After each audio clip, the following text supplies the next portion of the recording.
ma scolarité, j'ai été à l'école privée catholique,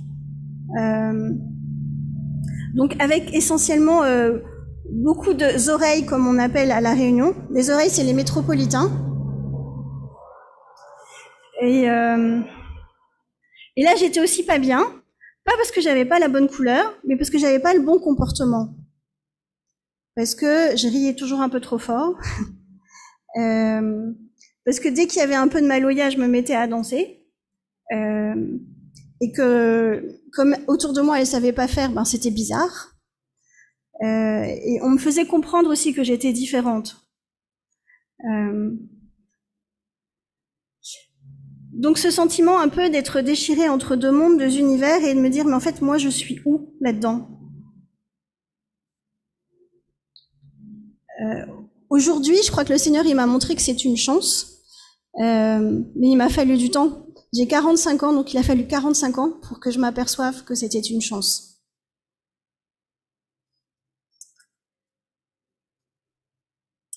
Et ce qui était important aussi, peut-être que je peux dire, c'est quand j'étais avec ma maman, elle me dit, elle était très exigeante en fait. Elle me disait, mais Sylvie, tu es blanche, donc il faut que tu aies le bon comportement qui va avec ta couleur.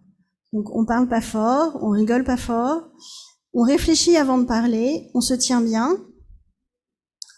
Et comme s'il y avait une aspiration à la perfection, quoi. Un truc... comme si j'avais pas droit à l'erreur. Et je vous dis ça parce que c'est important parce que je crois que ça m'a construite, mais pas d'une bonne façon, en fait. Ça m'a enfermée dans la prison de ma couleur, en fait.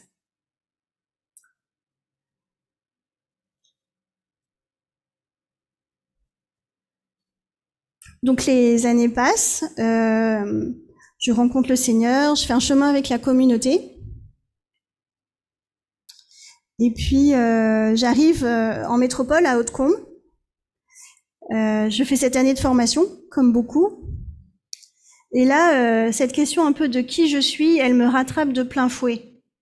Parce que je comprenais plus rien en fait. Quand j'étais avec des Hongrois ou des Anglais ou des Polonais, je me sentais française. Mais quand j'étais avec des métros, je sentais qu'il y avait un truc qui collait pas, quoi. Je me sentais vraiment réunionnaise. Je dis, mais zut, en fait, qui je suis, quoi. Et assez rapidement, j'ai été rattrapée par la question du regard des autres, en fait, aussi.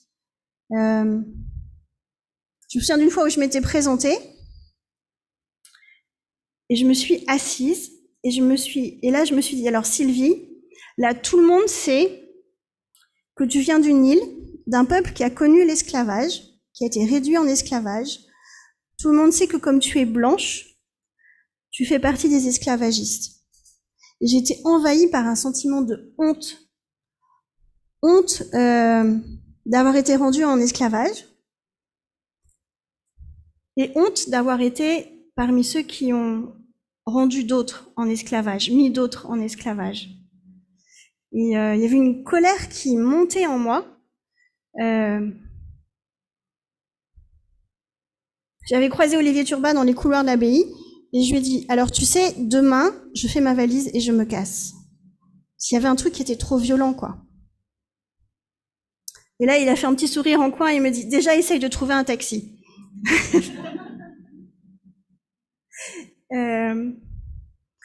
Bon, mais je termine tranquillement le cycle A et puis au mois de décembre, il y a ce qu'on appelle la semaine célibataire pour les célibataires consacrés.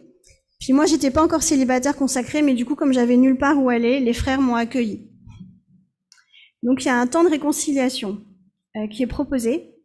Et moi, pendant ce temps de réconciliation-là, je sentais que je pouvais pas rester avec cette honte, cette colère, que franchement, ça m'empêchait de vivre, quoi. Ça me bouffait de l'intérieur. Et donc, je fais la queue pour aller me confesser avec un prêtre. Et tous les prêtres sont pris, sauf Laurent Fabre. Donc j'attends une demi-heure, 3/4 d'heure, je dis non, je vais pas aller avec lui, Non seulement il est responsable, en plus il est métro, et en plus il est blanc. Non. Mais au bout de 45 minutes, je me dis, si je vais pas avec lui, je vais pas aller me confesser. Et quand même, c'est dommage. Donc j'y vais. Et là, je peux déposer ma honte, ma colère. Je peux dire à quelqu'un que j'ai honte, en fait. Je peux dire à quelqu'un la souffrance de mon histoire. Et Laurent m'a accueilli avec beaucoup, beaucoup de bienveillance. Et là, il m'a dit, Sylvie, je te demande pardon pour le mal qu'on a fait à ton peuple. Et je sentais bien que quand il me disait ça, moi je lui dis en face, Laurent, je te pardonne. Je sentais bien que c'était pas Laurent qui m'avait fait du mal. Il n'y était pour rien. C'est peut-être ses ancêtres. Et j'ai envie de dire, c'est pas le plus important. Si je vous parle de ce moment-là, c'est parce que je sens que par ce qu'on a vécu ce jour-là, je me suis sentie accueillie dans la communauté avec tout ce que j'étais. C'est comme si j'étais rendue à la vie fraternelle dans la communauté. Je pouvais être moi-même avec tout ce bazar en moi. Les frères m'accueillaient tel que j'étais. La communauté m'accueillait avec ça. Et je crois que pour moi, ça a été à la fois l'appel à commencer un chemin par rapport à cette question, mais c'est aussi quelque part un appel communautaire, un appel à la fraternité. Donc après cette année, je suis de formation. La communauté me demande d'aller au service à Livry. Et là, je vais vous parler d'un événement qui pour moi a été important, comme une étape supplémentaire sur ce chemin. Donc je suis à Livry avec que des métros cette année-là, que des oreilles. Et je sens au bout de quelques semaines que mon responsable de maison, il me saoule, quoi. Je sais pas comment dire. Franchement, ça va pas, quoi. Tout chez lui m'énerve. Sa façon de parler, ce qu'il me dit, sa façon de se tenir. Et j'avais l'impression d'être à nouveau celle qui est obligée de dire oui, celle qui est obligée d'obéir, en fait, qui a pas le choix. Et quand j'en parle à mon accompagnatrice, je me souviens ce jour-là, je termine en lui disant « Je n'en peux plus de ce maître, en fait. Je n'en peux plus. » Et bien entendu, là, elle a su, avec beaucoup de délicatesse, m'aider à nommer les choses. Et c'est comme si le Seigneur me montrait que je n'étais pas libre, moi, Sylvie, de dire oui ou non quand je sentais que j'avais envie de dire oui ou non. Comme si le fait que ce soit le frère Zoreille qui me dit « Alors aujourd'hui, tu vas faire la cuisine », j'avais pas d'autre choix en face que de lui dire oui, même si j'avais envie de dire non. Et donc j'ai demandé la prière, j'ai remis vraiment ce sentiment d'être prisonnière, quoi, de quelque chose. Et j'ai reçu ce texte en Galates, les versets 7 et 9. Et voici la preuve que vous êtes des fils. Dieu vous a envoyé son Fils, vous avez reçu l'Esprit Saint, cet Esprit qui fait de vous des fils de Dieu et non plus des esclaves. Et là, à nouveau, moi je pouvais dire non quand je sentais que j'avais envie de dire non. Et je pense beaucoup à ce frère responsable aujourd'hui parce qu'il s'est pris une avalanche de non dans les semaines qui ont suivi cette prière. Seigneur, bénis-le. Mais quelque chose qui me remettait debout, quoi, qui me permettait d'être davantage moi-même.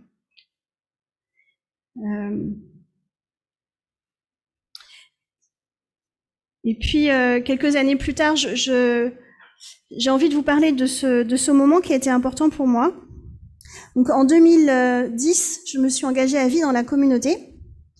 Et la semaine après mon engagement à vie, je pars en vacances avec Bernadette Fournier, qui était la responsable de maison où j'étais à ce moment-là. Et on part en vacances toutes les deux à Rome. Je sais pas pourquoi, qu'est-ce qui est passé dans sa tête. Elle me dit, Sylvie, je veux t'emmener à Rome, je veux que tu viennes à Rome avec moi.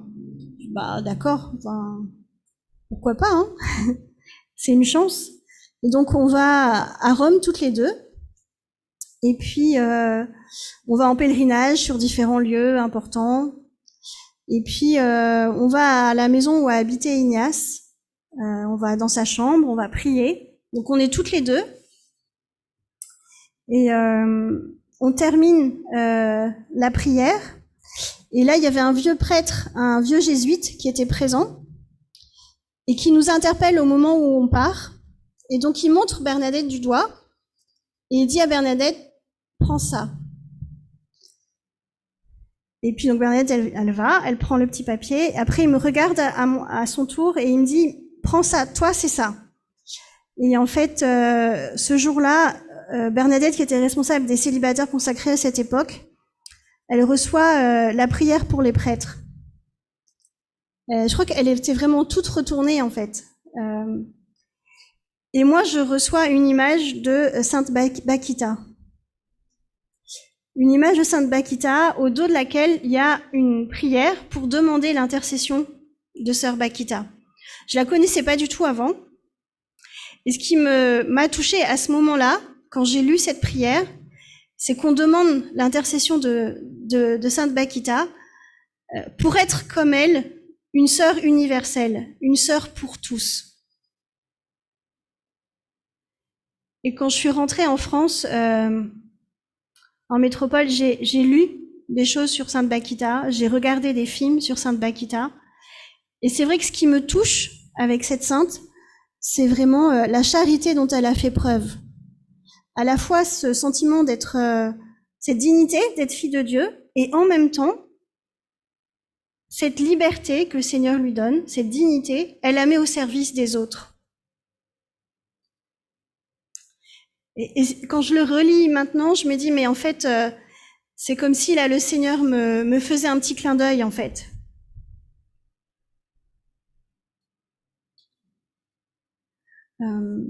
Après ce temps important, la communauté m'a demandé, plusieurs années plus tard, de faire des études de théologie. Après 13 années où j'étais maîtresse de maison, dans différentes maisons de la communauté, j'ai beaucoup aimé cette mission, vraiment.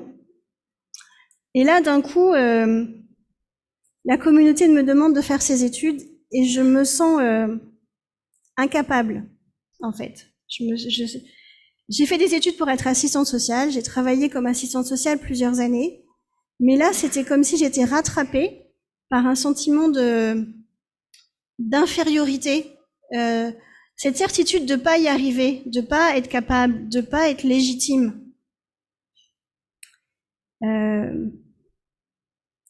Donc plusieurs fois dans ces années d'études, j'ai demandé la prière. Et en fait, j'ai découvert avec stupeur que j'étais capable, en fait. À La Réunion, il y a ce petit dicton, peut-être qu'il y a quelque chose ici de comparable. À La Réunion, on dit « pas capable la mot sans essayer ». Monsieur pas capable est mort sans essayer.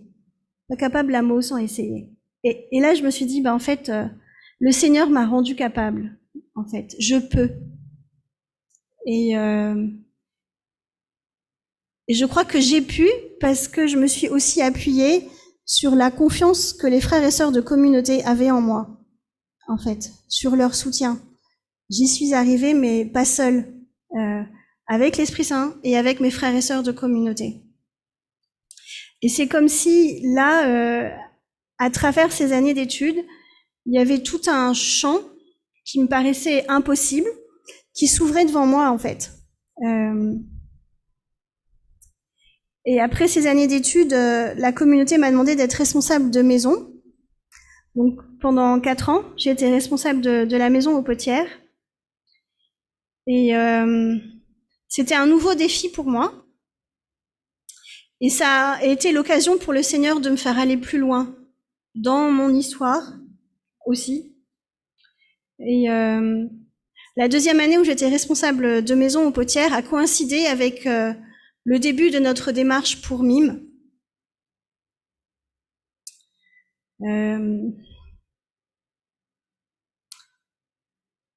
C'était très difficile pour moi, cette première année de responsabilité. Parce que j'avais l'impression d'être rattrapée par plein de choses pas réglées en moi. Je sais pas comment dire. D'un seul coup, je me retrouvais vis-à-vis des frères, exposée, et me revenaient toutes ces paroles de ma maman. Quand on est blanche, on fait attention à ce qu'on dit, on parle bien. Et là, moi, j'avais plus du tout envie de parler, en fait. J'avais l'impression que j'avais envie de fuir, que ce que j'allais dire était pas bien, était pas légitime. Alors, c'était pas légitime parce que j'étais réunionnaise et que donc j'étais pas capable. Et c'était pas légitime non plus parce que j'étais blanche et que je suis descendante de colons. Et les colons, ils ont pas su prendre soin de leurs frères, en fait. Donc j'étais comme prisonnière de ces deux prisons. Enfin, je sais pas comment l'expliquer, mais voilà, j'étais entre deux trucs et je ne pouvais pas être moi-même. Et je sentais bien que j'avais l'impression d'être toute seule avec cette question et de plus pouvoir avancer, en fait. À chaque fois que j'animais un temps communautaire en tant que responsable maison, après il me fallait 3 jours pour m'en remettre, même si c'était bien passé, hein, mais il y avait une telle fermeture en moi, une telle peur. Et c'est à ce moment-là que cette démarche de mime a commencé, que Pascal a pris contact avec moi. Et là, tout de suite, j'ai dit oui, Pascal, j'y vais parce que je sens que j'en ai besoin. Je sens que je peux pas vivre comme ça, en fait. Et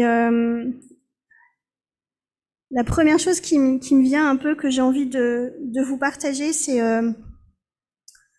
quand j'ai commencé à lire des choses, notamment sur la créolité, parce que moi, ma partie, c'était la créolité. Il y avait je sais pas comment dire, quelqu'un, enfin, mettait des mots sur ce que je vivais à l'intérieur de moi et dont moi-même j'avais du mal à parler. En fait, c'est ça que je vis. Mais qu'est-ce que c'était bon, en fait, de plus être seule avec cette difficulté, en fait.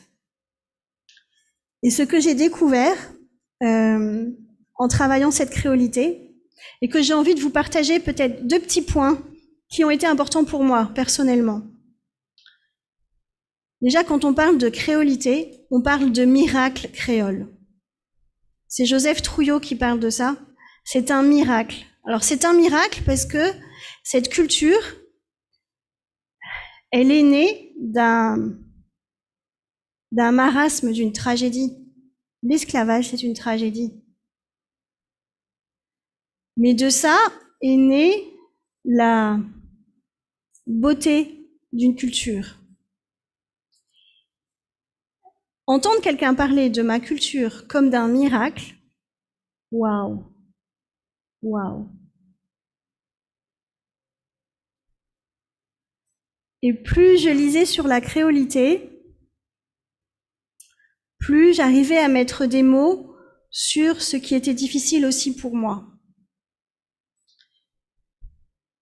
Et ce que je trouve génial dans cette façon de vivre la différence, le mélange des cultures, le mélange des statuts, cet emmêlement qu'est la créolité, je suis stupéfaite de constater que ce miracle créole, cette culture, elle est née d'une résistance des esclaves. Quand Jean-Luc Bognol il parle de ce miracle créole, il dit mais ceux qui ont créé cette culture, ce sont les esclaves parce qu'ils ont résisté avec tout ce qu'ils étaient, avec leur culture, à un ordre qui voulait les séparer. les colons, ils avaient tout intérêt à ce qu'il y ait une séparation. Mais les esclaves, ils se sont glissés par toutes les failles du système, avec leur culture, pour que ça déborde.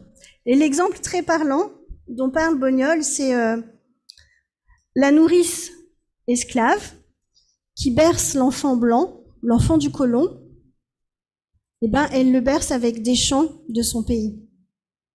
Elle le berce avec ce qu'elle est. Et cette culture qui naît par le bas, c'est ce qui fait sa force, en fait. Et moi, de réaliser ça, ça a été vachement important. Et la conséquence de ça, de ce brassage, fait que, en culture créole, nous, on peut passer du français au créole facilement. À La Réunion, je pense que ici aussi, dans certaines paroisses, c'est ça. À La Réunion, tu as une messe le dimanche, une fois par mois, chez les jésuites, rue Sala, qui est faite en rite indien, avec des chants en hindou. Ce mélange, c'est une beauté. Et pour moi, lire cette créolité, c'était m'apercevoir que pendant longtemps, j'ai cru que j'étais obligée de choisir. Soit j'étais plus française comme maman, avec cette culture française, on va dire, soit je gardais purement cette culture africaine qui me venait de mon papa, et en lisant des choses sur la créolité, je me rendais compte que, en fait, si je voulais choisir, j'étais dans une impasse. Parce que si je voulais choisir l'une ou l'autre, je reniais une partie de ce qu'il y avait en moi. Et là, avec la créolité, je me rendais compte que je pouvais passer de l'une à l'autre sans renier qui j'étais. Alors ça peut paraître un peu fleur bleue, un peu facile comme ça, mais c'est pas du tout facile. Hein. C'est pas du tout facile. Parce que pour vivre cette créolité, cette façon de vivre, ce brassage de culture, cette différence, et Glissant, il en parle beaucoup, hein. Il parle de pulsions ataviques. Il y a des choses qui font que c'est pas facile, c'est difficile. Et pour certains, ça va pas être possible même. Et moi, je crois que c'était important pour moi de choisir de vivre ce chemin avec le Seigneur plus profondément. Et là, j'ai envie de vous partager la deuxième année où il y avait ce cheminement de mime. J'ai fait une retraite au cours de laquelle moi j'étais brassée par ça toute l'année. C'était vraiment un chemin. Et au cours d'une retraite, le Seigneur me donne de me souvenir d'un événement qui était pour moi très douloureux. J'avais 6-7 ans, un soir après l'école, et je suis dans la voiture de mon papa, à son travail. Il était garagiste à l'époque. Donc j'attends dans la voiture, et puis il y a les collègues de papa qui passent, et qui demandent à papa, mais mon papa s'appelle Géo. Géo, c'est ta fille? C'est qui ça, cette petite tête blonde là? Qu'est-ce qu'elle fait là? Et là, j'entends mon papa dire, malgré tout ce que tu pourrais croire, c'est ma fille. Ou alors, c'est peut-être celle du facteur. Et je sens qu'après, il a éclaté de rire, ils ont rigolé tous les deux, et puis papa est venu m'emmener mon goûter. Mais pour moi, j'étais remise devant ma difficulté à être blanche. J'étais remise devant la question de la filiation. Parce qu'à La Réunion, on a l'habitude de dire c'est beau, c'est coloré, c'est mélangé, mais on ne parle pas de nos différences de couleurs à l'intérieur d'une famille. Jamais on a parlé de cette question-là avec mon papa ou ma maman ou même ma grand-mère. Mais pour moi, ça a été difficile parce que, papa, oui, je suis blanche, mais je suis ta fille, quoi. Donc c'était important pour moi de montrer ça au Seigneur, de lui remettre ce lieu qui était blessé. Et dans le même temps, je crois que c'est 1 ou 2 jours après, pendant la retraite, me revient un souvenir avec ma grand-mère. Comme je l'ai dit tout à l'heure, avec Mémé, on passait des vacances. Et puis moi, je me souviens, j'ai 10 ans, 12-13 ans. Ouais, 12-13 ans plutôt. Et puis là, on commence à parler toutes les deux, on parle en créole. Et là, Mémé me dit... on a un gars, et là, est-ce que tu as un petit ami? Et là, je dis ben non. Et puis elle me dit parce que si tu as un petit ami, il faut qu'il soit blanc. Et moi, je suis interloquée, je dis mais Mémé, pourquoi? Et là, elle me sort cette phrase parce que moi, je suis noire, mais je n'aime pas les noirs. Moi, les noirs, mais ils n'aiment pas de noirs. Ils n'aiment pas d'aumône noir. Et à cette retraite-là, le Seigneur m'a montré à quel point cette parole m'avait blessée. Parce que tout de suite, je me suis dit, mais qu'est-ce qu'on t'a fait pour que tu te détestes? Qu'est-ce que moi, en tant que blanche, je t'ai fait pour que tu te détestes? De me souvenir de ce moment-là, ça a été l'occasion pour moi de le remettre au Seigneur, déjà, et d'arriver à nommer la culpabilité d'être blanche.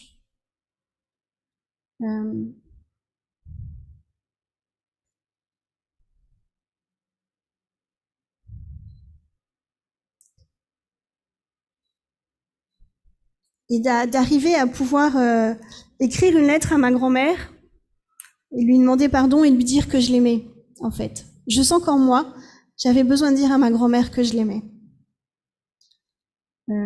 Et en même temps, de demander au Seigneur de venir me libérer de cette culpabilité.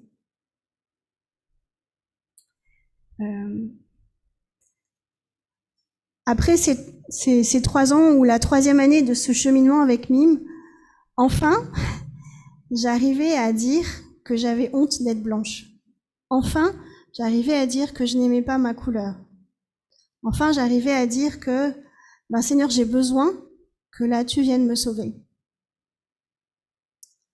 Et Ryan vous a parlé ce matin de ce temps d'anamnèse que nous avons vécu. Et alors peut-être je peux juste dire, à la fin de cette retraite, quand ces 2 souvenirs me sont revenus, on a prié pour moi. J'ai reçu ce texte vraiment important en Éphésiens 2, 14-16. Le Christ qui est notre paix, des 2 peuples, il n'en a fait qu'un. Il a brisé le mur de la haine. Et moi, j'avais vraiment l'impression que le Seigneur venait briser le mur de haine qu'il y avait à l'intérieur de moi. Et que c'est lui qui est ma paix. Il y avait quelque chose de l'ordre d'un, je ne sais pas comment dire, d'une renaissance en fait. Quelque chose qui était à nouveau possible. Et puis, en avril, vient cette anamnèse Mime. Et là, moi, je sens bien que le pas que le Seigneur m'appelle à faire, c'est un pas de réconciliation par rapport à mes frères et sœurs oreilles. Je sentais bien. Parmi nous, on a eu la chance d'avoir un frère franco-français de France. Et je crois que sa présence a été très importante parmi nous. Ce matin, Ryan parlait un peu de ce à quoi on voulait renoncer. On y a travaillé ensemble. Et moi, je sens que les points forts que le Seigneur me montrait, c'est pas de renoncement, c'était la honte, la peur, parce que je sentais bien que en moi, j'avais la peur du métro. J'avais la peur de ce qu'il pouvait me demander, de ce qu'il pouvait me faire. Je sentais bien qu'il y avait quelque chose qui m'empêchait d'aller plus loin dans la fraternité simplement avec lui ou avec elle. Et à cette soirée de réconciliation, je vais donc voir le frère. Parce que je me suis dit, si je dis au frère que j'ai peur, eh ben, ma peur, elle sera plus entre nous, en fait. Il y aura quelque chose qui fera que on sera plus proche. Et donc là, je vais voir ce frère, qui courageusement était le seul métro avec nous pendant la semaine, qui m'a beaucoup touchée par sa délicatesse et par son respect. Et donc je vais le voir et je lui dis, je viens te demander pardon parce que j'ai peur de toi, parce que j'ai de la suspicion vis-à-vis de toi. Et je veux te demander pardon parce que je veux plus qu'il y ait ça entre nous.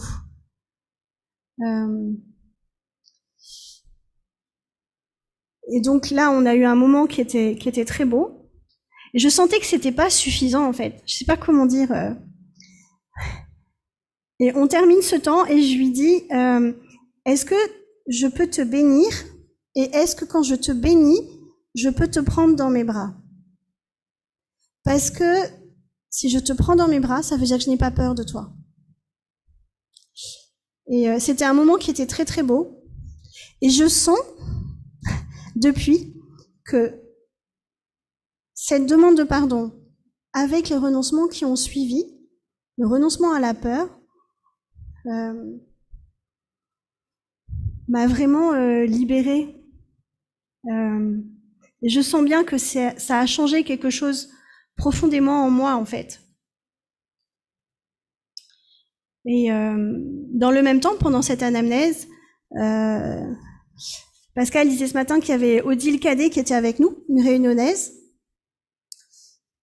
Et là, je sentais au fond de moi que ce même pas de vérité, j'avais envie de le faire avec une sœur de mon île, qui est plutôt d'origine indienne. Pour lui dire, je me sens coupable d'être blanche. En fait, je sentais que c'était important. Donc je vais la voir, je lui parle, tout ça. Et là, elle éclate de rire. Pour ceux qui connaissent Odile, c'est pas compliqué. Mais voilà, elle éclate de rire. Et elle me dit, mais Sylvie, tu te souviens pas, mais depuis que tu es dans les 14-18, avec David et moi, on t'a toujours appelé Catherine Blanc. En fait, quand on dit Catherine à la Réunion, c'est pas du tout péjoratif. Catherine, c'est la bien-aimée, quoi. C'est la chouchoute. Et là, moi, je fonds en larmes parce que mon identité, je la recevais de ma sœur, en fait. Qui j'étais. Ce regard bienveillant, ce regard d'amour, en fait, je le recevais d'un autre. Je l'ai vraiment accueilli et reçu ce jour-là. Mais ça fait 25 ans qu'il m'avait été dit, quoi. Et ça dit tout le temps et toute la patience du Seigneur pour nous, quoi. Voilà, donc moi j'ai envie de rendre grâce avec vous pour ce chemin, et je sens bien que c'est pas fini. Quand on a eu cette prière de libération commune, collective, à la fin de Mime, moi j'ai reçu cette image d'une grand-mère africaine qui enlace une petite fille blonde. Il y avait beaucoup d'amour dans cette image. Et je sens que c'est une première étape. Je me dis peut-être que la prochaine, c'est de savoir qu'est-ce qu'elles ont à se dire, toutes les deux. Voilà, un grand merci au Seigneur pour tout.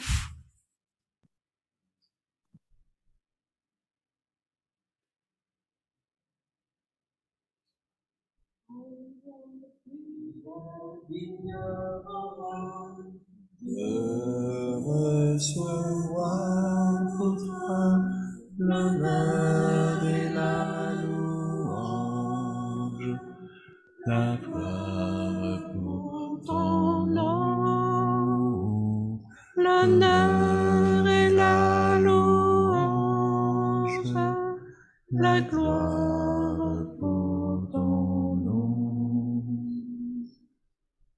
Merci Sylvie.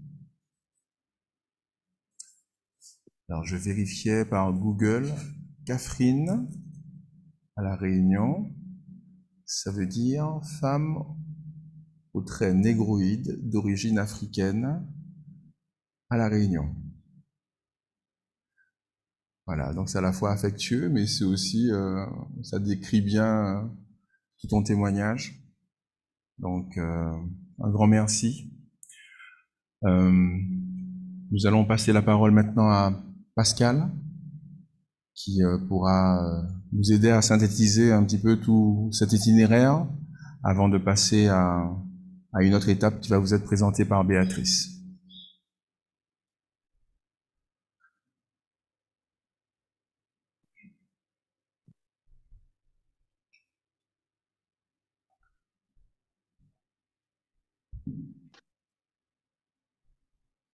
En fait, on a décidé de commencer cette semaine par des témoignages pour vous parler de nos déplacements intérieurs, du chemin parcouru. En fait, ce que nous avons compris et surtout ce que nous avons vécu ensemble. Parce que dans notre approche, la manière qu'on a avancé, en fait, on s'est rendu compte que la démarche intellectuelle, elle ne suffisait pas pour aller au bout de la vérité. Et en fait, cette recherche de vérité, elle se faisait avec l'intelligence, mais pas seulement avec l'intelligence. Il n'y a pas seulement à comprendre, il y avait quelque chose à vivre personnellement, mais aussi à vivre ensemble. Et en fait, on a pu se dire les uns aux autres, on a pu avancer les uns en parlant avec les autres, raconter qui on est, et puis aussi dire à l'autre qui il est pour nous. Et de se rendre compte qu'on est important les uns pour les autres aussi, que mon histoire est importante pour l'autre, et que l'histoire de l'autre aussi a de l'importance pour moi. Et du coup, on a dû avancer conjointement sur différents plans. Avancer sur le plan de comprendre les choses, de lire, de se documenter, d'essayer de comprendre les concepts. Et puis aussi sur le plan humain, relationnel entre nous, aussi spirituel, comme disait Sylvie, et puis aussi Ryan. En fait, laisser le Seigneur traverser ce que nous étions en train de vivre et ce que nous sommes toujours en train de vivre. Et c'était comme important de ne pas aller trop vite sur le plan spirituel pour en fait d'emblée se dire oui, on est enfant de Dieu et du coup ça gomme tout. Et en fait on a mis un peu de temps pour vivre cette anamnèse. Comme pour dire qu'on a envie d'aller au bout d'une recherche de vérité. Une vérité sur laquelle on n'a plus envie de faire l'impasse. Et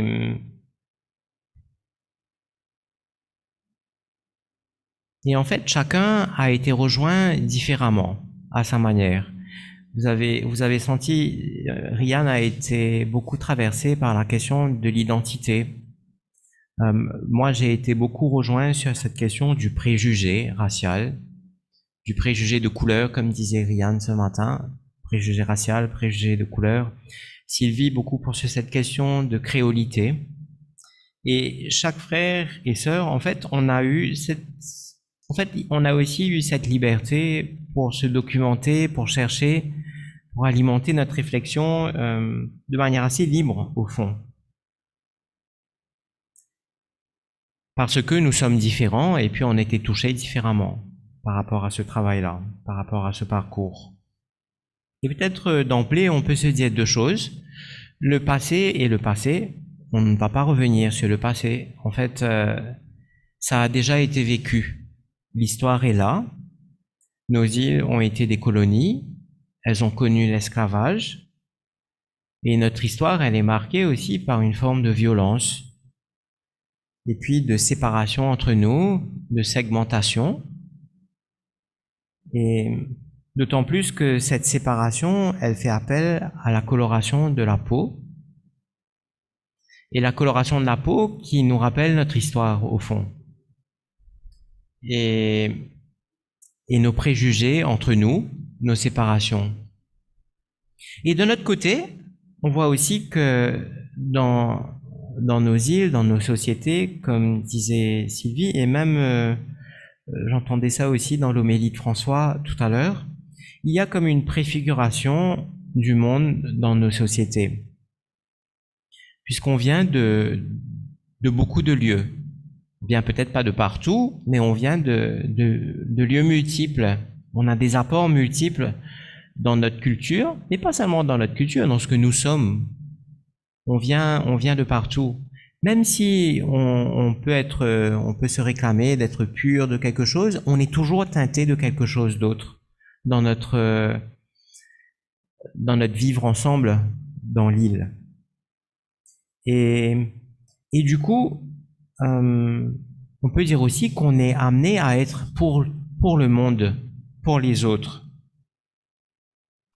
Et comme je vous disais ce matin, notre méthodologie, elle a été, on appelle ça participative. Mais en fait, on a participé, on a essayé de comprendre les choses et on a cherché à participer chacun à notre manière. En quelque sorte, c'était pour s'investir personnellement dans ce qu'on était en train de découvrir. Et chacun, c'était assez éprouvant, en tout cas, pour chacun, mais on a dû restituer ce qu'on a compris. Et c'était pas le but d'arriver à restituer brillamment, mais c'était plutôt dans le but d'intégrer ce qu'on était en train de découvrir, intégrer ce qu'on était en train de comprendre à travers les concepts qu'on est en train de découvrir. Et puis, en fait, de nommer le déplacement personnel que ce que nous étions en train de découvrir était en train de faire en nous. En nous personnellement, mais aussi en nous, puisque comme on est de la communauté, en nous en tant que communautaire, dans notre lien avec les frères et sœurs ou dans notre lien avec la communauté. Ce que je voulais vous partager cet après-midi, en fait, avec cet angle qu'on a abordé par rapport à nos témoignages, il y a 3 grands axes, 3 grands chantiers qu'on a abordés dans notre travail. Le premier axe a été la quête identitaire, sur l'identité. Dès le départ, la question identitaire, elle a surgi. Qui suis-je? Et pour chacun, mais aussi pour l'autre. Qui je suis pour moi, qui je suis pour l'autre, ça a été comme le fil conducteur de notre travail. Et en fait, à un moment donné, c'était un peu au début, on avait fait un tour de table pour dire, en fait, maintenant, on va dire, mais c'est qui un créole? Qu'est-ce qu'on peut dire du créole? S'il fallait définir qui est créole, qu'est-ce qu'on dirait? En fait, on avait du mal, hein. Chacun a dit quelque chose de différent. Et même au sein d'une même île, on avait des nuances qui étaient différentes. À La Réunion, par exemple, les sœurs disaient, mais est créole celui qui est né dans l'île, peu importe son origine, peu importe son apparence, sa couleur. Le créole, il est en lien avec l'île. Et en fait, en allant plus loin, même entre réunionnais, il y avait comme des subtilités dépendant du créole qui était là, en fait. Et idem pour Maurice. Ce que je vous expliquais ce matin, en fait, le créole est plutôt le descendant d'esclaves qui a la peau noire, plutôt d'origine africaine. Ça sera pas l'Indien ou bien le Chinois ou bien le blanc. Mais encore à Maurice, dépendant de qui parlait, qui était en train de définir ce qu'est un créole, la définition était nuancée. On n'avait pas exactement la même définition. En Martinique, c'était encore, les Martiniquais donnaient encore une autre définition. Et en fait, il y avait comme une pluralité. d'explication, de compréhension de ce que c'était qu'un créole. Et en même temps, il y a quelque chose qui nous unit et qui permet de dire qu'il y a véritablement une identité créole. Il y a quelque chose qui me fait croire que depuis que je suis arrivé, en tout cas, il y a quelque chose de très semblable que je revois ici en Martinique par rapport à Maurice. Je ne serais même pas capable de vous dire quoi, mais je sens qu'il y a quelque chose qui nous lie. On est semblable sur quelque chose, en tout cas. Et en tout cas, dans nos îles, ce qu'on peut dire aussi, c'est que on a une identité qu'on nous impose, qui vient de l'extérieur, qu'on ne choisit pas forcément, mais finalement qu'on finit par intégrer, qu'on finit par intérioriser et s'approprier cette identité qui vient de la société, qui vient nous placer quelque part. Au fond, on est comme assigné à une place qu'on ne choisit pas, parfois peut-être qu'on ne désire pas. Si on avait la possibilité de choisir, on n'aurait peut-être pas choisi celle-là. On peut être contrarié, mais on peut aussi être exclu à cause de cette place, et on peut même être amené à exclure, parce que on est dans cette place-là. Et au fond, on peut même défendre ce que cette identité alors qu'on n'y tient pas forcément. Et en fait, comment arriver finalement à dire qui on est lorsque on est dans une situation où on est en interdépendance les uns avec les autres? Comment affirmer son identité alors qu'on est tellement lié au regard des autres, avec les autres, à ce qu'ils pensent? Ça a été le premier axe de notre travail, cette quête identitaire.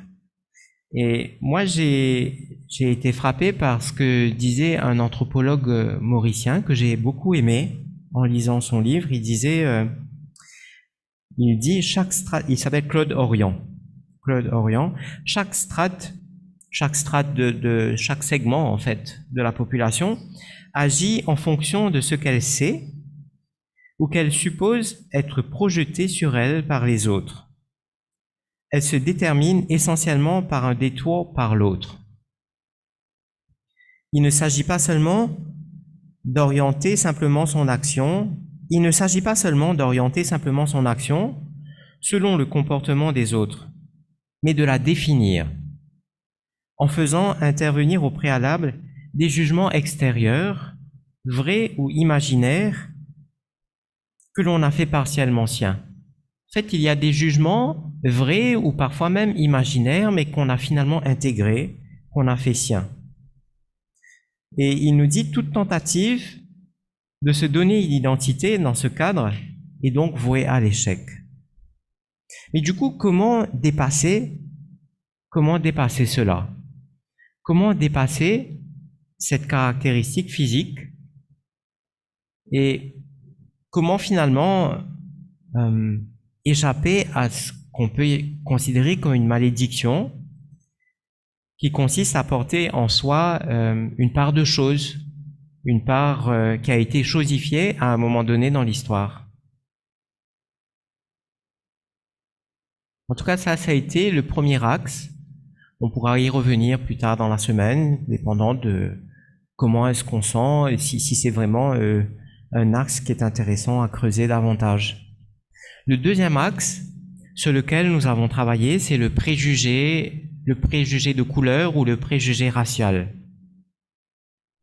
En fait, comme disait Sylvie tout à l'heure, moi, en tout cas, quand j'ai découvert le préjugé racial, je me disais, mais en fait, mais ça, je le sais. Je le sais parce que je le vis depuis que je suis enfant. Et en fait, quand on a lu ce que c'était que le préjugé racial, on a pris le temps de comprendre vraiment ce que c'est, et ça a dévoilé, quelque part, ça a démasqué quelque chose qui était ancré, en tout cas en moi.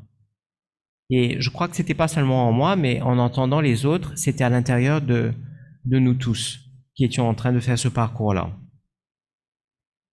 Et c'est comme si que le préjugé racial, je le connaissais avant de découvrir la notion. Et du coup, il y avait quelque chose qui devenait objectivement vrai. Parce que d'un coup, j'étais pas seul, moi, avec ce que je pensais être subjectif, ou peut-être que dans ma tête, mais c'était devenu objectif. Et c'était soulageant de réaliser ça.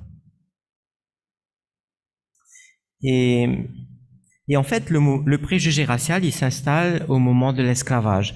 Parce que l'esclavage existe depuis l'Antiquité, au fond.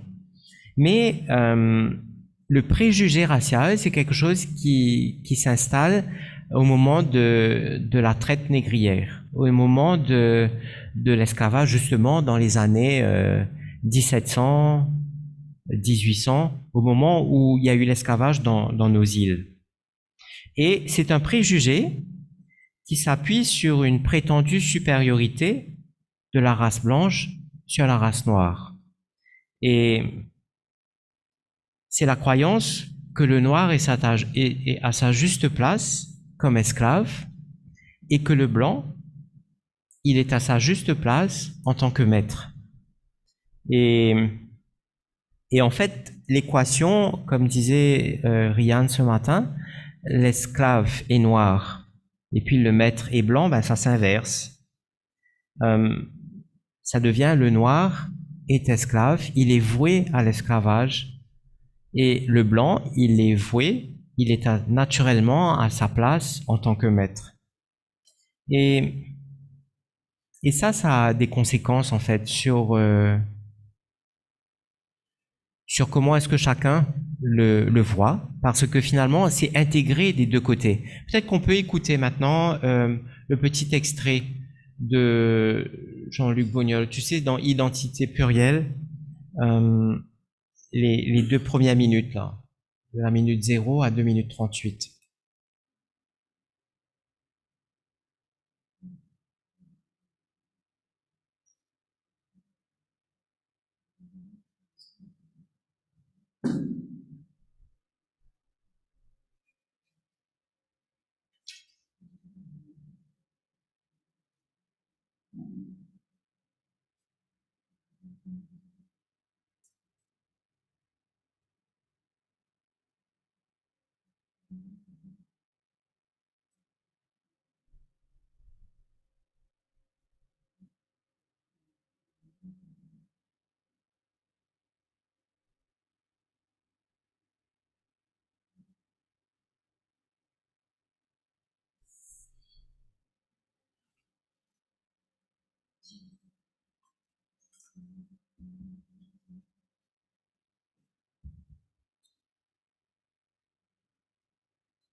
Qui va se produire. C'est-à-dire que, dans un premier temps, le préjugé n'existe pas véritablement.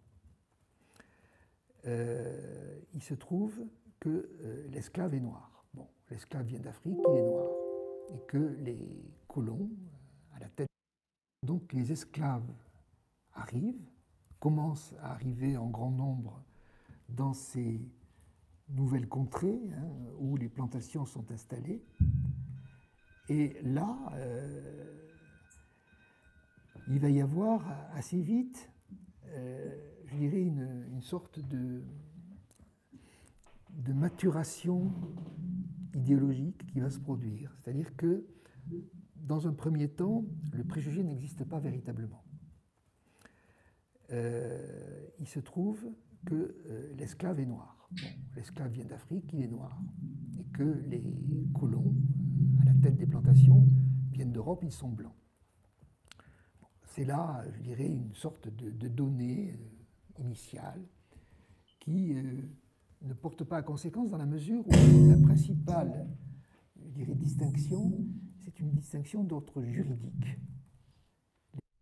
Donc les esclaves arrivent, commencent à arriver en grand nombre dans ces nouvelles contrées où les plantations sont installées. Et là, il va y avoir assez vite, je dirais, une sorte de maturation idéologique qui va se produire. C'est-à-dire que, dans un premier temps, le préjugé n'existe pas véritablement. Il se trouve que l'esclave est noir. Bon, l'esclave vient d'Afrique, il est noir. Et que les colons, à la tête des plantations, viennent d'Europe, ils sont blancs.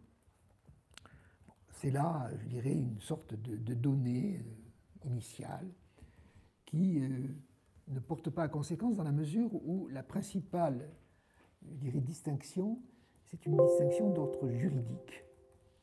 Les maîtres sont blancs et les esclaves sont noirs. Mais très vite, je dirais que l'équation esclave égale noir a tendance à se renverser et à devenir noir égale esclave. Vous voyez quelle est la grande différence entre les deux? Ça veut dire que, finalement, lorsque l'équation devient noir égale esclave, tout noir est voué à la servitude. Par nature, il a vocation à être esclave. Bon, donc il y a en quelque sorte une nécessité idéologique qui s'installe, et cette nécessité idéologique, bien sûr, c'est une justification pour des consciences chrétiennes à la reviviscence de l'esclavage antique, puisque l'esclavage était quand même une institution qui avait été abandonnée depuis la fin de l'Antiquité, même si le servage médiéval avait quelques affinités, mais c'est quand même une réalité assez différente. L'esclavage en lui-même avait été, disons, abandonné, et il est remis en honneur avec la colonisation du Nouveau Monde, et finalement, le préjugé de couleur, à savoir donc le noir est voué à la servitude, eh bien, c'est un excellent moyen de justifier, de légitimité, une pratique qui semblerait à première vue contraire au dogme chrétien. Bon.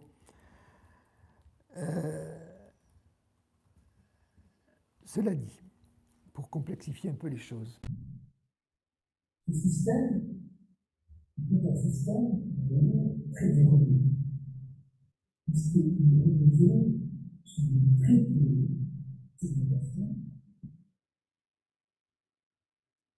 Merci. En fait, c'était pour... je ne sais pas si vous avez... Je pense que vous avez bien entendu, vous qui êtes branchés, vous avez mieux entendu. Et en fait, ce que nous disait le professeur Bognol, c'est justement ça. C'est que il y a comme une prédestination, quoi.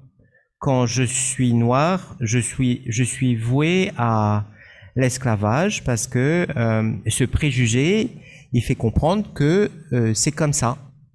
Et si je suis blanc, je suis voué à être maître. Et en fait, ce préjugé, finalement, il va entrer dans les consciences des deux côtés. Du côté des maîtres, mais aussi du côté des esclaves. C'est un préjugé qui est très utile. D'ailleurs, ce que nous dira le ministre de Saint-Domingue, il va dire, voilà un préjugé d'autant plus utile qu'il est dans le cœur même des esclaves. Voilà un préjugé d'autant plus utile qu'il est dans le cœur même des esclaves. En fait, au fond, ce préjugé, une fois qu'il a été lancé, au fond, il va perdurer, il va se transmettre. Et en fait, après l'abolition de l'esclavage, ce préjugé, il va perdurer, il va continuer à se reproduire et voire même à se décupler dans les îles, dans les colonies. Et en fait, les descendants d'esclaves, en fait, on va les repérer parce que ils auront la peau noire. Et les descendants des maîtres, on va les repérer parce qu'ils auront la peau blanche. Alors que dans l'Antiquité, les esclaves et les maîtres, ils étaient de la même couleur. Et lorsqu'il y avait affranchissement ou lorsqu'il n'y avait plus d'esclavage, tout le monde se fondait dans la société. Là, c'est pas le cas parce que c'est un moment dans l'histoire où les esclaves et les maîtres n'étaient pas de la même couleur. Et en fait, ce préjugé, au fond, il va se transmettre. Même lorsque l'esclavage sera aboli, il y aura comme quelque chose qui va rester, comme une espèce de stigmate qui va s'intégrer dans la transmission de ce préjugé. La couleur noire va rappeler l'esclavage, le côté où on était l'esclave. Et la couleur blanche va rappeler le côté du maître. Et aussi, lorsqu'il y aura des métissages, lorsqu'il y aura des alliances ou lorsqu'il y aura des naissances entre les blancs et les noirs, la couleur va prendre toute son importance aussi. Le plus blanc on sera, le plus proche du maître on sera et on va pouvoir aussi bénéficier de plus d'avantages, de privilèges dans la société. Et le plus noir on sera et le plus proche on sera de la servitude. Et ça a été transmis comme entretenu dans la société. Et au fond, il y aura comme une espèce de hiérarchisation qui va se faire entre le noir à la base et puis le blanc au sommet, le blanc pur au sommet. Et il y aura comme une reproduction de ce préjugé dans la société. Et on va même l'affiner dans les différentes catégories, en fait. On va regarder davantage, on va le peaufiner, on va l'affiner. Et il y aura comme une sélectivité qui va se faire, assez sournoise, mais ça va se faire de manière bien réelle. On va commencer à observer les traits physiques, la coloration de la peau, mais aussi les critères comme les cheveux, ce que je vous disais ce matin, les cheveux, la couleur des yeux, la forme du nez, les oreilles apparemment ici. Enfin bref, il y a toutes sortes d'observations qui vont se faire. Et aussi, il n'y aura pas de collaboration, il n'y aura pas de fréquentation, il y aura plutôt l'évitement entre les différentes catégories, entre les différentes strates. Et en fait, il y aura comme une valorisation du capital racial. Et quand on est riche, on va pouvoir épouser plus blanc que soi. On va pouvoir blanchir en fait la descendance. Et ce préjugé qui va perdurer, il va se transmettre, mais en parallèle, comme d'une amnésie de l'histoire. C'est plus qu'une amnésie, c'est presque une occultation de l'histoire, de ce qui l'aura vu naître. En fait, l'esclavage n'est plus là, mais ce préjugé, il perdure. Et il y aura comme une séparation entre ce qu'a vu naître ce préjugé et puis cette autonomisation, en fait, de ce préjugé. Et en fait, il y aura cette amnésie de l'esclavage, de l'histoire. Ça va au fond entretenir l'ignorance d'où vient ce préjugé en fait. Et il y aura comme une méconnaissance de là où vient ce préjugé. Parce qu'au fond, comment composer avec cette histoire que l'on renie un passé qui dérange, parce que l'histoire de l'esclavage dérange tout le monde, toutes les parties. L'histoire de l'esclavage dérange les anciens colons, comme le soulignait Sylvie, en fait, ils n'étaient pas du bon côté, ils étaient du côté de ceux qui oppressaient, de ceux qui opprimaient. L'histoire de l'esclavage dérange les autorités, dérange les métis, mais l'histoire de l'esclavage dérange aussi les descendants d'anciens esclaves, parce que ça les rattache à l'esclavage, au fond. Le fait de parler de l'esclavage, finalement, ça fait appel à un traumatisme qui dérange tout le monde. Et du coup, comment faire mémoire de notre histoire? Comment faire mémoire de cette histoire comme pour venir mettre la vérité sur les relations entre nous? Et comment faire mémoire de cette histoire sans basculer dans une revendication ou dans une revanche ou dans un désir d'expropriation mais comment se confronter à cette mémoire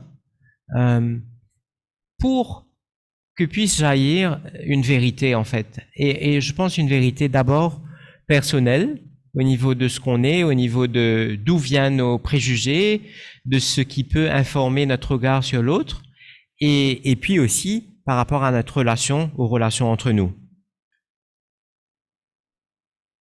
Il y a comme un devoir de mémoire. Et enfin, toujours dans cette question du préjugé de couleur, préjugé racial, il y a en fait cette ligne de couleur. Dans certaines colonies, et je pense dans beaucoup, mais peut-être pas à La Réunion, on ne le voit pas à La Réunion. En tout cas, à Saint-Domingue, ça a été très visible au XVIIIe siècle.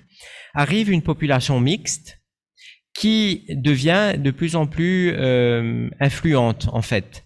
Cette population qui est mélangée, en fait, qui est métisse, qui est mulâtre. Et en fait, cette population de couleur qui va posséder des terres, qui va posséder des esclaves, et ça devient un peu comme une menace pour les propriétaires terriens. Et en fait, il y a, à ce moment-là, il y a comme un resserrement de la définition du blanc qui va se faire, et on va tracer comme une ligne invisible. Et cette ligne, elle va se projeter, en fait, ce qu'on dit, c'est jusqu'à l'infini, en fait, cette ligne invisible qui sépare les blancs de tout ce qui n'est pas blanc. Et en fait, on peut être un peu coloré, un peu métissé, on sera tout de suite du côté des noirs. Alors que peut-être que la couleur de la peau, elle n'est pas noire, mais on sera du côté noir parce que la ligne de couleur, elle sépare ce qui est pur, un blanc pur, du reste de la population. Et en fait, ce partage sans faille, ça se fait par rapport à la couleur de la peau, mais pas seulement. À un moment donné, ça va se faire aussi par rapport à l'observation des mariages, de comment est-ce que ça va se passer, pour préserver justement les propriétés, pour préserver la richesse, au fond. Et il y a une maxime qui a été développée, c'est le préjugé colonial a adopté comme maxime que quelque rapproché que puisse être du blanc la femme non blanche, il ne saurait provenir un blanc de la procréation. C'est dire en termes plus simples que les blancs mêlés, entre eux, peuvent seuls faire des blancs. Et ça, c'est une maxime de 1797, en fait, de Moreau de Saint-Méry en 1797. Et en fait, ça peut arriver, même si effectivement il y a cette ligne qui est projetée jusqu'à l'infini, ça peut arriver qu'il y a quelqu'un qui traverse cette ligne de couleur. Et mais en fait, celui qui traverse cette ligne de couleur, il va devoir s'oublier, il va devoir oublier ses origines pour être accepté dans la communauté dans laquelle il arrive, la communauté blanche. Et il est dit, en fait, il va devoir s'oublier soi-même, en fait. Et en fait, moi, ça m'a beaucoup parlé, ce concept de la ligne de couleur, parce que je crois que ma famille, elle était à la frontière de cette ligne de couleur. On était du côté noir, mais on était de couleur blanche. Et je crois que c'est pour ça que ça m'a autant marqué, parce que c'est comme si que je la connaissais, je l'avais déjà vécue. Et quand je l'ai lu, je me suis rendu compte que il y avait quelque chose qui nous avait précédé, en fait, qui m'avait précédé en tout cas. Et ça rendait objectif cette ligne de couleur. Mais en fait, ce que le Seigneur m'a montré, c'est pas seulement ça. Je crois que je me suis rendu compte aussi que ma famille et même moi, on en a profité de cette ligne de couleur. On a bénéficié de ça. Parce que finalement, les Blancs, la communauté blanche à Maurice avait bien le gros dos, en fait. Et nous, on se cachait un peu derrière eux pour pouvoir bénéficier de pas mal d'avantages. C'est vrai qu'on n'avait pas tous les avantages, mais on en avait pas mal. Et je crois que ça m'a... Pendant cette anamnèse qu'on a vécue ensemble, moi, j'ai pu aussi aller voir un frère mauricien pour lui demander pardon pour ça, parce que lui, il était blanc et il se prenait de plein fouet toutes ces questions.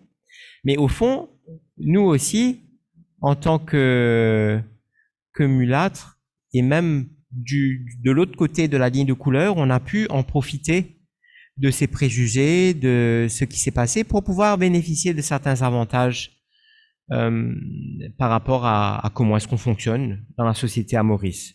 Donc ça, c'est le deuxième axe. On peut aussi creuser, hein, il y a d'autres choses à dire, mais en fait, c'était juste pour vous donner une idée du deuxième axe sur lequel on a travaillé. Et en fait, le troisième axe, c'est par rapport à la créolité. Sylvie vous en a parlé. La créolité qui nous permettait de voir la richesse de qui on est. C'est un peuple issu du multiple. Bien sûr, il y a eu un traumatisme dans notre histoire. Bien sûr, il y a eu beaucoup de choses qui ont été faites pour nous diviser, pour nous séparer, pour qu'on s'évite. Et pourtant, on se réclame de la même île. Il y a quelque chose qui nous unit. Parce qu'on partage la même histoire, même si c'est quelque chose qu'il y a quelque chose dont on n'est pas fier, mais il y a quelque chose qui nous unit quand même dans cette histoire-là. Et dans notre identité, il y a quelque chose qui est de l'ordre du multiple, oui, parce qu'on est quand même très différents quand on nous regarde, on se ressemble pas, mais il y a quelque chose aussi qui nous unit, parce qu'il y a quelque chose de semblable en chacun de nous. Et en fait, on s'est aussi rendu compte que la créolité, c'est un processus. On ne naît pas créole. On devient créole au fur et à mesure. Et moi, j'ai été frappé par Olivier, justement, dans notre travail ensemble. Un jour, on parlait, et puis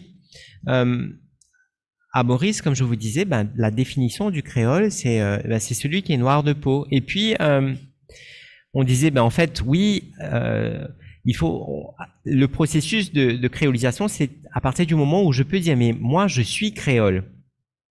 Et puis, et en fait, c'était pas possible de le dire parce que lui, il était blanc.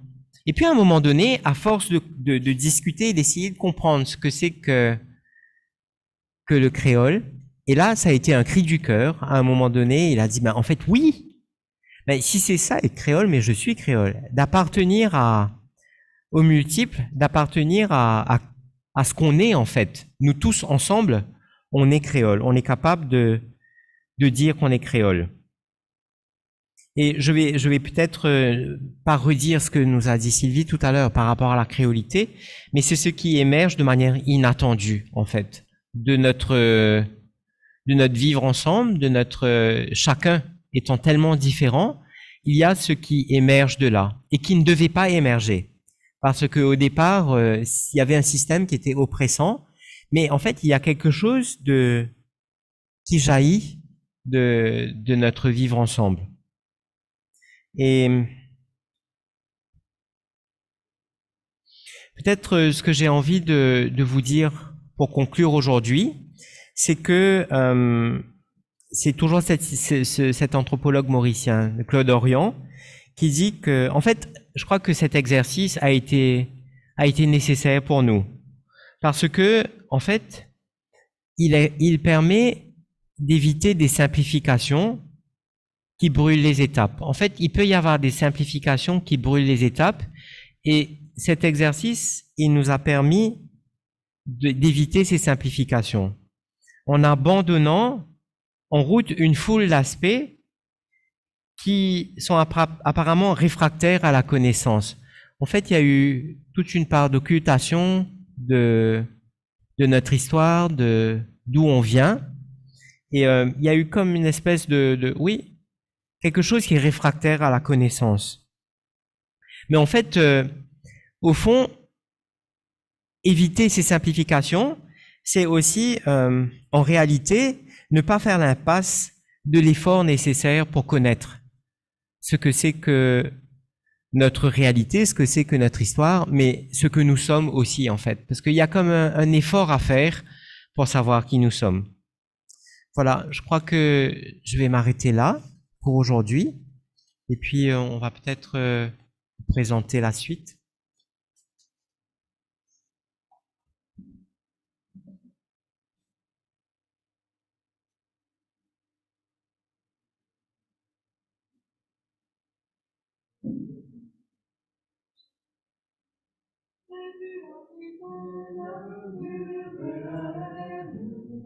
Il a vaincu la mort, n'était pas la pluie en Afrique, soit le sang de sa croix, Alléluia. Alléluia, Alléluia, Alléluia, Alléluia, Alléluia, Alléluia, Alléluia, Alléluia. Alors, bonsoir à tous. Donc, nous allons passer au temps de fraternité, de groupe de partage par village.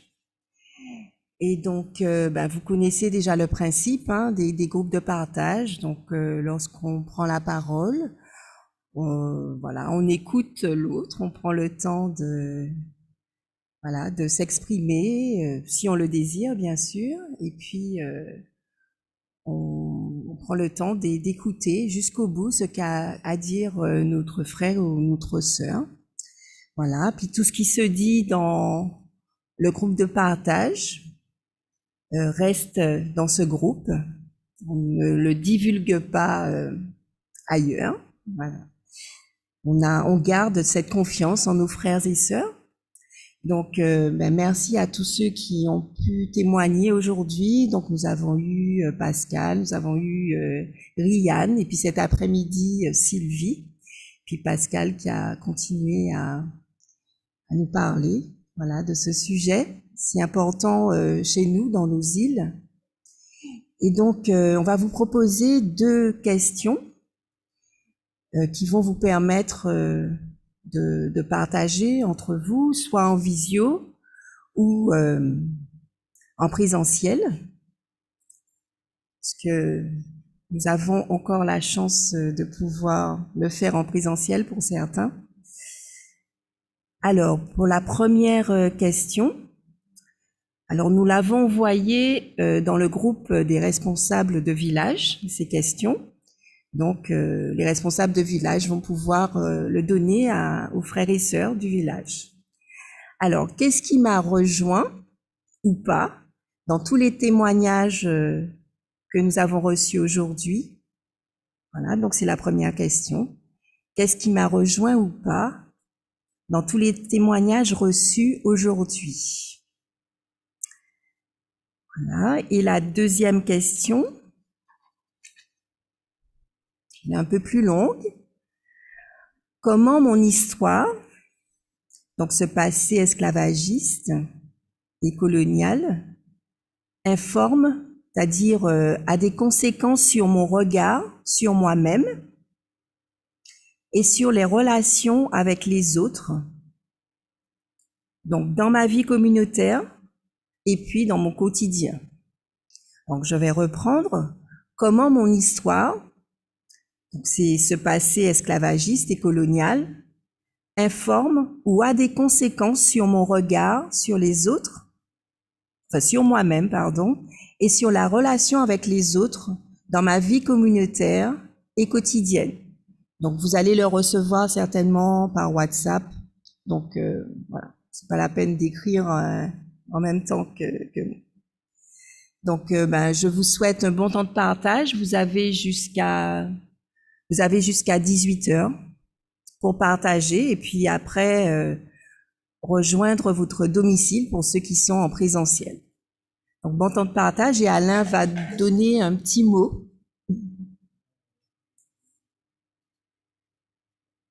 Alors, juste avant que nous nous quittions, nous nous sommes promis de vous dire que demain, effectivement, demain matin, il y aura un temps de relecture qui sera proposé et plus que ça, ensuite, un temps de libre expression, sous une modalité qui va vous être proposée.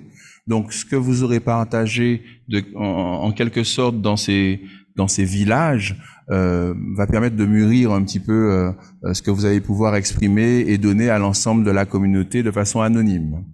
Voilà, donc bon temps de partage. Nous avons eu également une intervention du préfet, mais cela ne remet pas en question la diffusion de façon vidéo. Nous allons, avec le noyau, nous réunir pour pouvoir préciser les modalités, comment nous allons appliquer ces consignes. Donc pas d'inquiétude à ce niveau, on reste dans l'action de grâce et dans la louange.